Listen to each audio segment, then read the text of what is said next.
Seeing as I've shown off all of my major video game collections, it's probably no surprise that I decided to make a video counting down my top 10 favorite series from the gaming landscape. Now to put things in perspective, I've been playing video games since the age of 2. Yeah, admittedly that might be too young for me to start gaming, but by age 3 I was competent enough to hold a controller and play on consoles. Anywho, this is my first top 10 list ever, and I think it's gonna be pretty great. But before we start, I must say that these are just my opinions and my opinions alone. Now that I mentioned that, let's plug in some controllers and press start as I count down my top 10 favorite video game series of all time.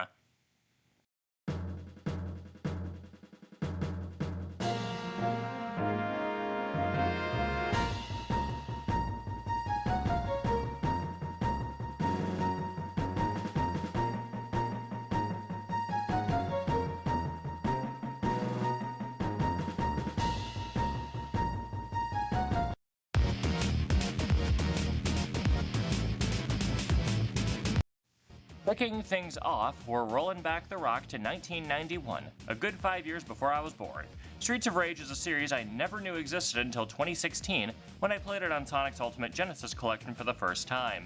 It's a series of beat-em-ups centered around ex-cops turned badasses Axel Stone, Blaze Fielding, and their allies as they fight the forces of the villainous Mr. X.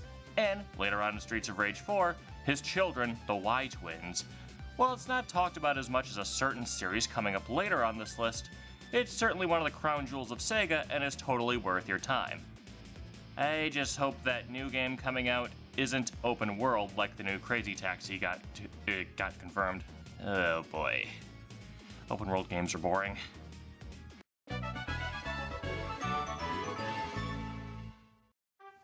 Spoiler alert, you're gonna see a few Nintendo series on this list. Kirby is one of many series I have Smash Bros. To thank for introducing me to it. The super tough Pink Puff is certainly one very interesting case in terms of tone. Sure, it's a cute, wholesome romp for most of the game, but then you get to the final boss and wow, talk about a tone shift. That being said, Kirby games are definitely fun with a ton of copy abilities there, and overall, a good atmosphere and vibe.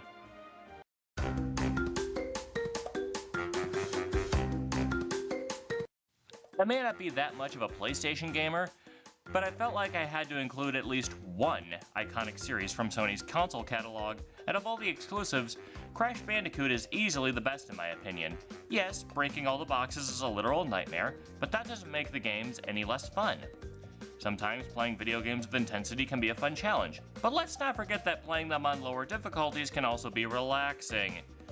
While Crash is far from a brutally hard game like Ninja Gaiden, it's only this low on the list because, well, I haven't played enough of the trilogy to truly enjoy it. Though I will say, I do adore Crash Team Racing, especially Nitro Fueled. It is like a love letter to the previous Crash racing games all rolled into one amazing product. Even if said package has microtransactions. Okay, let's move on before I actually lose my mind here.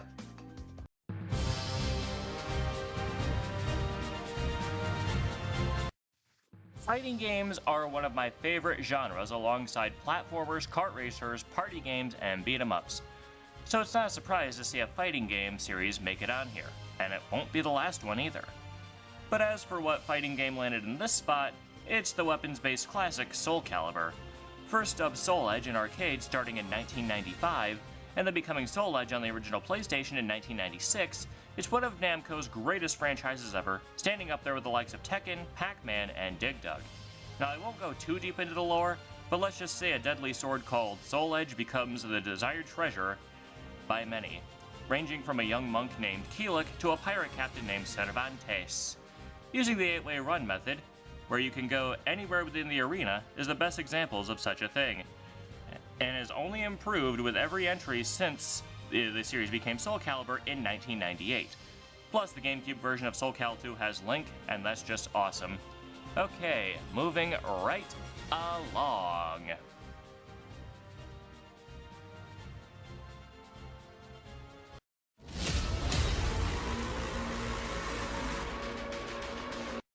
When it comes to Rareware, they're easily one of the best game developers ever.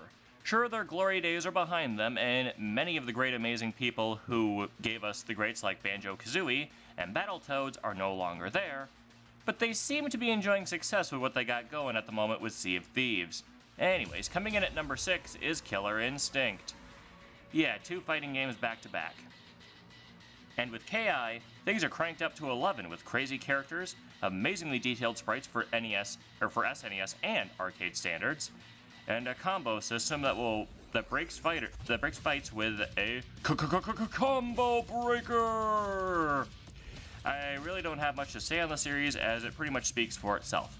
But before we move on, can we all agree that Steve should be cut from Smash and replaced with Fulgore? Seriously, nobody likes Steve in Smash Bros. He's too broken. Replace him with another rare character. Okay, now let's actually move on before I go crazy.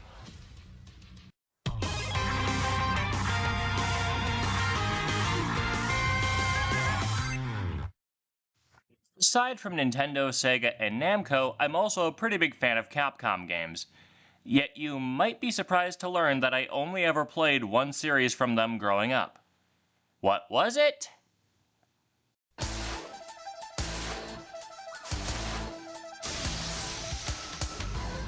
Super fighting robot, Mega Man. Yep, the Blue Bomber was the only Capcom series I actively played when I was younger. I rented and eventually bought Mega Man Anniversary Collection on the GameCube, and it was a mega great crash course on the series as a whole. Well, up until that point anyways. While it is tough as nails, it's thankfully not as brutal as something like Ninja Gaiden or Contra, but it's just tough enough to be considered a fair challenge. As for what my favorite game in the series is, I gotta go with Mega Man 3. Mostly because I've beaten it countless times. Seriously, I lost track after beating it over 30 times from 2016 to date on multiple consoles, mind you. But all in all, Mega Man is mega good. That was a good pun there. Let's move on right along.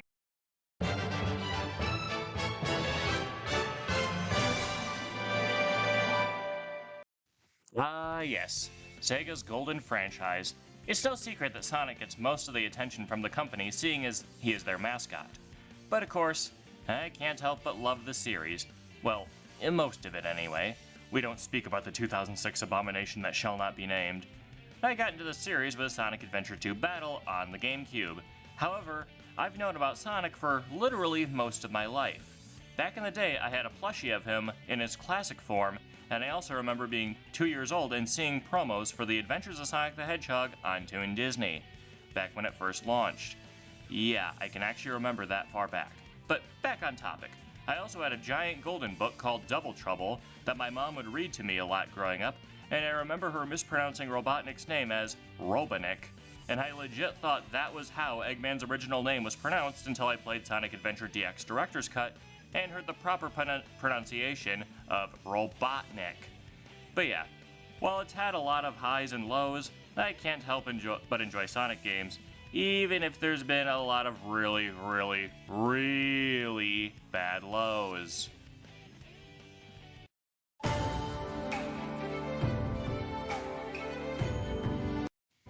This next entry is insanely niche. I'm surprised I actually discovered it.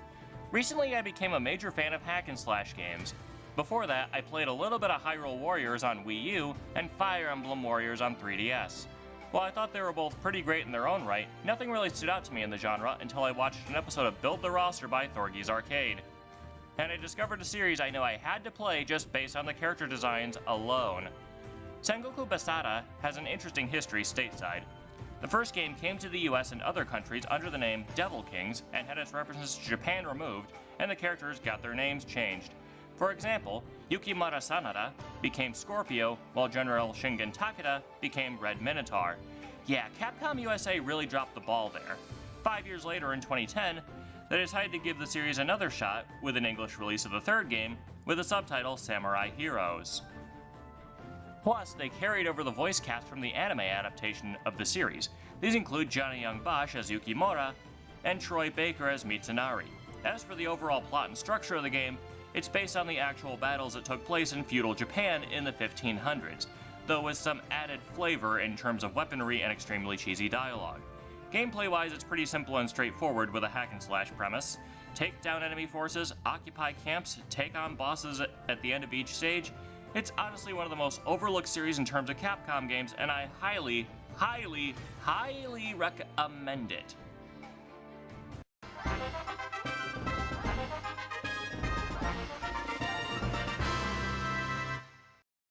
Alright, now I'm rolling back the rock to my roots. The series that made me into a gamer in the first place. I just got one thing to say here. Let's freaking go.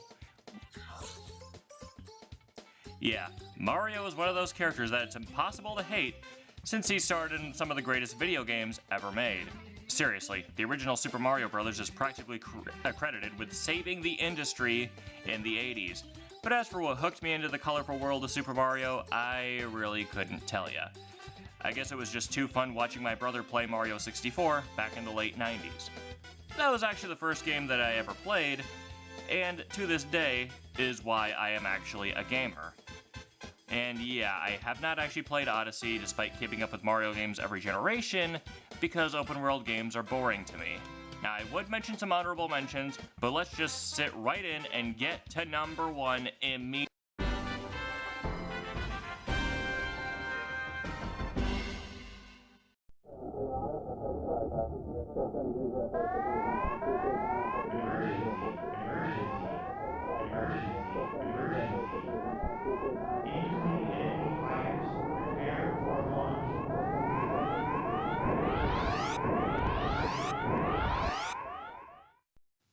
Taking the top spot is a series I hold in such high regard. Well, mostly high regard anyways. Star Fox is another series that has stuck with me throughout my life and quickly became my favorite series for its tight gameplay, fun storylines, and memorable characters. Seriously, we've all been barrel rolling since before YouTube poops were a thing. But what actually makes the Star Fox series so impactful for me has nothing to do with the gameplay. Let's just say Fox became a lot more relatable to me in 2006. I lost my dad that August, and from then on, I was able to relate to the leader of the Star Fox team on a much deeper and emotional level. But enough of the sappy stuff, let's get back on track here. The first game in the series I played was Star Fox 64, and for the longest time I actually thought that was actually the first game in the series, until I found the Super Nintendo version while perusing a Nintendo fan site. Eventually I rented Star Fox Assault, and wow, that actually might be close to dethroning 64 as my favorite game of all time. It's criminally underrated and needs a remaster. Come on, Nintendo. You are sitting on literal money with that. I know Assault was technically developed by Namco, but still. Anyways, even with some questionable games like Adventures, Zero, and especially Command, Star Fox is pretty good no matter what. Thanks for watching. Please subscribe and ring the bell. See you in my next video. I'm out.